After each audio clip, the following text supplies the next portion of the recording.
Hello guys, welcome back to the channel. Here is a brand new video today for you guys on a topic that you chose on an Instagram poll that I did 2 days back. And you guessed it right. Today's video is going to be about how you can give GTs. And I've tried to break down the entire process into multiple small segments, which if you follow correctly, you can improve your GT score and gain that confidence that you always lacked. So stay tuned and watch the video till the very end.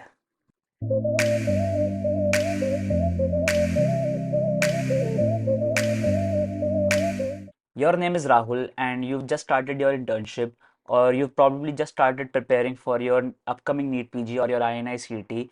You've probably read 2 to 3 subjects, and you don't know where to start from preparing from.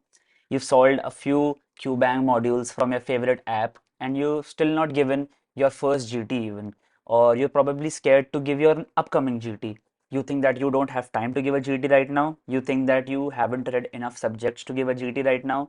You think that you're getting a lot of questions wrong in your Q bank, so you shouldn't be giving any GTs right now. You think it's a waste of time, and you think that you'll give GTs at the very end when you've completed all 19 subjects. If you resonate with any of this one reason that Rahul is resonating with, then this video is probably for you.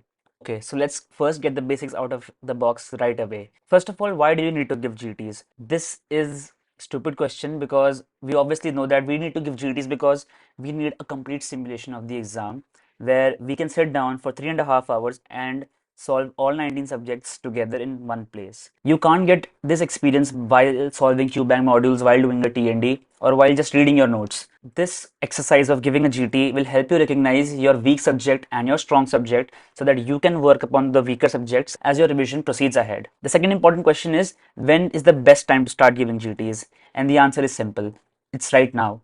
The best time to give GT is right now. Believe it or not, you will never be fully prepared to give a GT. Forget about GTs, you'll never be fully prepared to give your NEET exam even. It does not matter which stage of preparation you are in, the time to give GTs is now. So let's get down to the process of giving a GT. See, giving a GT is more like an art rather than it's a science. So I like to think of it as a pie chart. In that pie chart, you can just attribute 20% of it to complete luck. See, and luck is something which you cannot control at all. So you probably don't need to bang your head against the wall to improve your score based upon things which are not in your control. There might be some questions which only you've read. There might be questions which others have read and you haven't. There are always going to be such questions in the exam, and you cannot put a finger on it that where your luck worked and where your luck didn't work. What you can control is that 80% that you have left. Now, from that 80%, you can dedicate at least 60% of it completely to your studies. How many subjects you've covered till now, how good you've read them, how many questions that you've solved, how many PYQs that you have done will make up that 60% of the chunk. But remaining 20% of the chunk is where the art, the skill, the process of giving a GT comes. The process and the ability to solve an MCQ comes. If you can control that 20%, then you're already better than those who've read that 60% well but aren't able to master that 20%. This video is not going to be about how you can get better at that 60% of the chunk, because I covered that in a separate video on how you can read your subjects better, how you can revise them better. That is totally different. I am here to teach you how you can master your skills in that 20% of that area so you can get a better rank, a better score in your GTs. And that is where it all boils down to. I will try to pinpoint each and every area where you can improve your score, and I can guarantee that if you work upon these areas, you're damn well going to get a better score than you did in your previous GT. Okay, so the first thing is going to be the timing of a GT. See, you have to give your GT from 9 to 12:30 p.m. in the morning, plus minus 1 hour if you're busy or something like that. But that is when your exam is going to be. It's very crucial that you prepare and train your mind to be the most active it can be during those 3.5 hours. This time, even INICET was only in the morning and there was no evening session to that.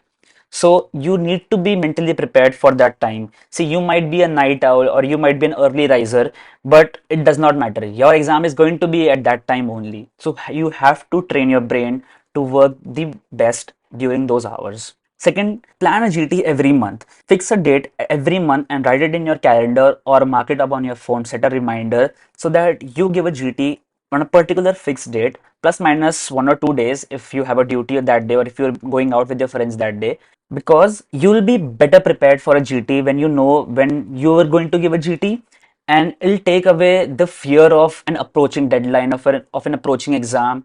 It'll help you to process things better. The next thing that comes up is frequency. See, the frequency of giving GTs depends upon the phase of your preparation that you're currently in. If you've just started your first read, then I would probably suggest that you give a GT once per month, because you just started reading your subjects, you're just trying to get in that zone of preparing for an exam. So it's advisable that you give only one GT per month. Second, if you are into your revision stage right now, you've already done your first read, then I would recommend that you give two GTs every month. One GT you should be giving in the first week of the month, and the next GT you should be giving in the third week of the month. So that way you get a gap of at least 1 week between two GTs, and that's a good time to cover a subject or to review a GT at that time. But if you're very close to your exam and you're watching this video right now, then I would recommend that don't give GTs. That is a tried and tested method which every teacher and every topper suggests. And the logic behind it is that you will be investing 3.5 hours in giving a single GT, and then you will probably be investing 3 hours in reviewing that GT. So in those 6 hours, you can study a short subject and solve more MCQs, and you have a better chance of getting those MCQs in your exam rather than the MCQs that you'll be solving in your GT. Okay, so the third thing in the list is the device you give your GT on. See, it sounds very stupid, but actually it is not, and let me tell you why. Ideally, you should be giving your exam on a PC or on a laptop, and I'll tell you why that is. See, when you give it on a website, the simulation is almost as close to the real exam. The font in which the question is typed, the tiny little images in image-based questions, even the boxes and the colors of the boxes when you mark it for review, when you leave the question, when you mark the question, and where the time is going to be displayed, and things like that. See, these things probably don't matter at all, but you need to train your mind to be ready to see this and not feel overwhelmed by such things. It's a fact that you will see tiny images in your questions and you will not be able to understand what that question is asking you, but that's the same for everyone. Either you can get used to it, accustomed to it, and have better confidence in solving those questions, or you can get overwhelmed by these things and you can easily fail to not answer that question correctly. So here is why choosing a device is important, and it's completely okay. If you can't give it on a laptop, go for a tablet or an iPad, which is another good choice. I would suggest that you should avoid giving tests on your phone, and the reason for that is it can be very tiring for the eyes and the mind as well when you constantly look at a small screen for 3.5 hours and you're just able to see one question at a time. You're not able to shuffle through the question palette here and there. So it gets a little complicated. But see, choosing a device is not something that is of the utmost priority, but definitely it's a factor which you can consider. Okay, so the next thing is how many questions to attempt. It's a very common question that I get asked by my juniors a lot. But I would personally recommend that you should attempt all 200 questions, because first of all, it does not matter what your score is going to be during your GT, because it's not the real exam. You're not going to get a seat based upon your GT score. You're more likely to remember the questions that you got wrong if you solved all 200 questions. If you just leave a question and you probably see the answer during the review of that question, you probably won't remember it. When you go to give your exam and you need to make an educated guess, that educated guess is not just based upon what your gut says is right, it is mostly based on that, but there are a lot of factors which you need to consider. You need to learn how to eliminate options before choosing the right option, and that can only be trained when you solve a lot of questions. You've made that educated guess a lot of times and you've practiced it a lot of times, and that practice comes to test when you solve all the questions in your GT, and that way you can see how much your guesswork has improved, because you don't need to blindly mark answers in your exam. You can do that in GTs for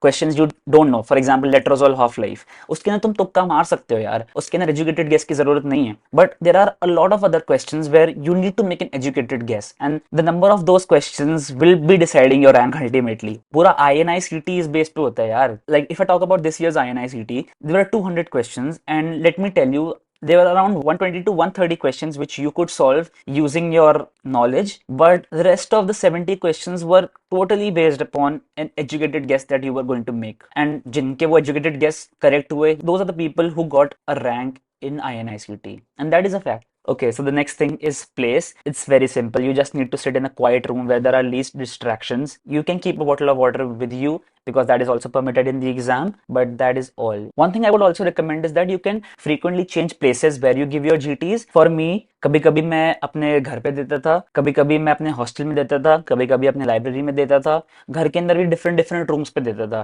that was a conscious decision which I made because I wanted to train my mind to adapt to any situation that I was given. See, in that exam, you're probably going to be at an unknown place where you've never been. You're probably going to have uncomfortable benches. You're probably not going to have an AC during May, and you're probably just going to have fans.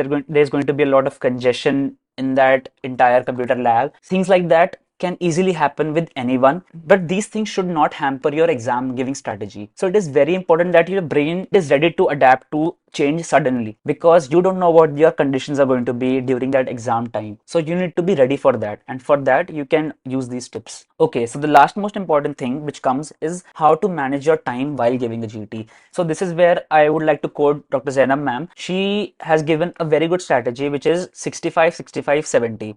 During the first hour, you will be solving 65 questions. In the second hour, you will be solving 65 questions. And in the third hour, you will be solving 70 questions. That way, you will solve all 200 questions in 3 hours. And that will give you a buffer zone of half an hour to review your questions. And if you've slightly undershot your mark, then you can cover it in that 30 minutes. And believe me, when you sit down to give your INICET or NEET PG exam, those 3.5 hours are going to be the fastest passing 3.5 hours of your entire life. So it is very, very important that you master and practice time management very, very, very nicely while giving your GTs. Okay, so we have done everything that you needed to know to step by step increase your GT score. See, these are very minute things, but I can tell you that these things do matter in the long run. When you practice it enough number of times, they do add up to something useful. So the next segment of this video is going to be about how you can review a GT. Okay, so let me just get this out of the box right away. If you are making a notebook where you're writing all the questions that you've gotten wrong in a GT, if you're thinking about making such notebook, then please shut down that notebook, put down that pen. I would suggest probably even throw that notebook, because if you think कि हम इसको notebook को end में पढ़ेंगे, बाद में पढ़ेंगे, जो हमने questions गलत किए उसको मैं लिखूंगा, मैं हर महीने जो मैं 30 क्वेश्चन 40 क्वेश्चन 50 क्वेश्चन गलत कर रहा हूँ उसको मैं अपनी डायरी में लिखूंगा, और एंड के अंदर मैं उस सारे क्वेश्चंस पढ़ूंगा एग्जाम से एक हफ्ता पहले, एक दिन पहले. This is completely delusional. This can not happen at all. तुम 20th नोटबुक पढ़ लो ना एग्जाम से पहले, वो भी बहुत है, वो भी नहीं हो पाता है. So it's completely pointless to make any such diary or any such notebook. I'm sorry to break it to you guys like this, but it is the harsh truth. Okay, so the most common question that pops into our head immediately when we talk about reviewing a GT is, when should we start reviewing the GT? Is it immediately after the GT, 2 days after the GT, 1 week after the GT? And believe me, there is no correct answer to that. Everyone follows a completely different strategy, but I'll tell you what I followed and what I believe is in principle the right way to go about. See, I used to give a GT, and after that GT I used to take a break. वैसे भी 12:30 बजे खत्म हो रहा है, usually GT आधा घंटा पहले खत्म हो जाता है. सबमिट किया, I used to chill here and there. Lunch time हो गया, सो जाओ, ड्यूटी जाना है ड्यूटी चले जाओ, things like that. And I used to start reviewing my GT in the evening. That used to be primarily my strategy for most of my GTs. When you solve a GT and you review it the same day or just the next day itself, you retain the answers to that questions better, and that is because जो तुमने question का answer mark किया है, you know in what state of mind you chose the option that you chose. Because if you're reviewing that GT 1 week later, or if you're reviewing that GT in phases, you probably won't remember why you chose a particular option.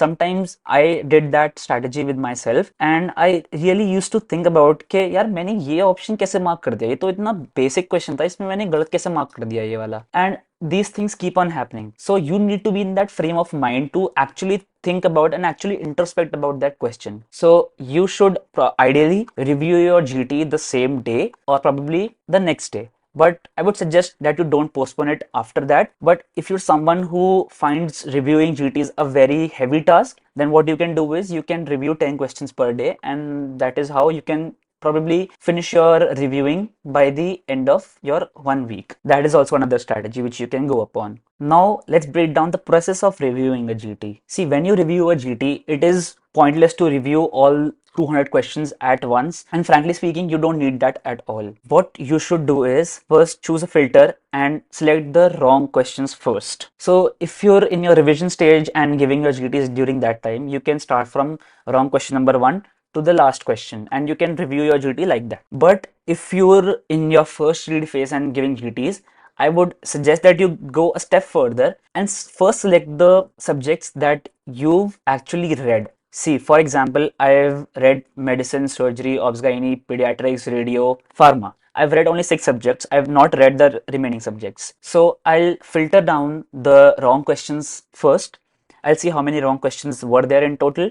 Then I will filter out the subjects which I had read, and then I'll review their questions first. See, you have to review all the wrong questions. I'm not saying that you don't need to review wrong questions of the subjects which you haven't read. You have read them at least once if you've done your internship or if you've completed your MBBS and you're preparing for your exam. So it's not that you don't know what is happening in that question, right? But it's a matter about how recently you've read that subject. So it's fine if you get a lot of questions wrong in that area. That does not matter. I would recommend that you review your read subjects first. The next set of questions that you need to review is how many questions you've guessed. Now in that guess section, first review the questions which you've guessed wrongly, and then followed by questions that you've guessed correctly. If and only if you see the tags on that MCQ like recent NEET, INICET, FMGE, only then you are allowed to write it in your 20th notebook or write it in your main notes wherever you feel like adding those questions. But there is no point in adding all the guessed questions or all the wrong questions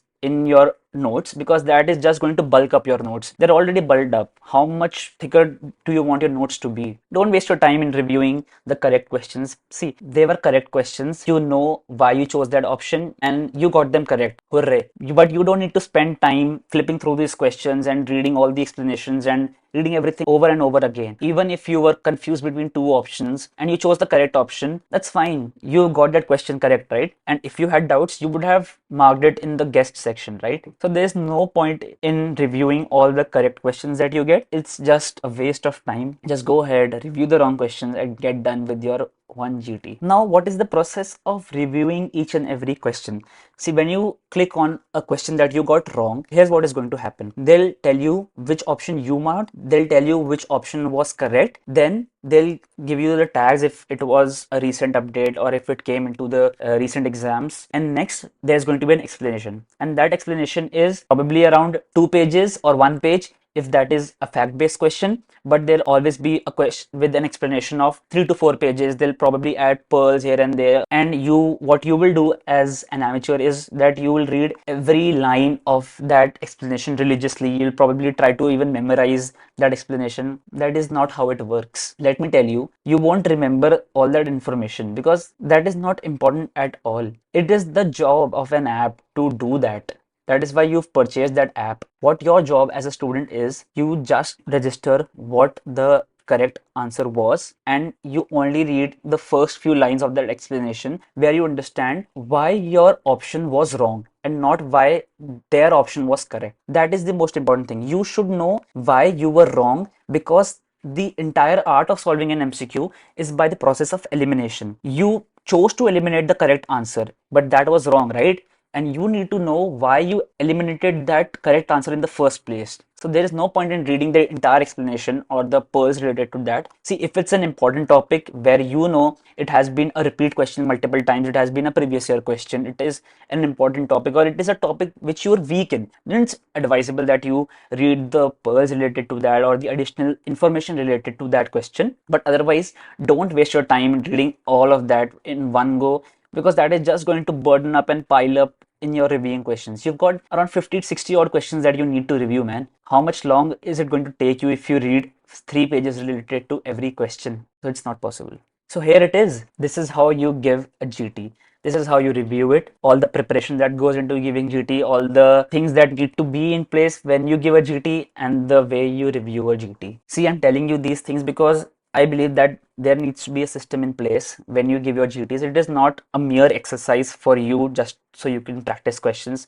See, if it's a totally different topic, if you're a topper and you have a lot of knowledge, you can just sit down anywhere at any place, open your app on your phone or your iPad, and just start marking questions left, right, and center, and you can get most of them correct. That is how it works for most of the toppers anyway. If you're an average student like I was, you need to get the little things correct, and see, those little things accumulate slowly and slowly to give you the result that you desire. In the upcoming videos, I will teach you what is the process that goes into solving a single MCQ, how you can get better at solving a single MCQ. Till then, keep on watching my videos. Don't forget to subscribe, and it's time that you turn that Rahul off and give your first GT right now.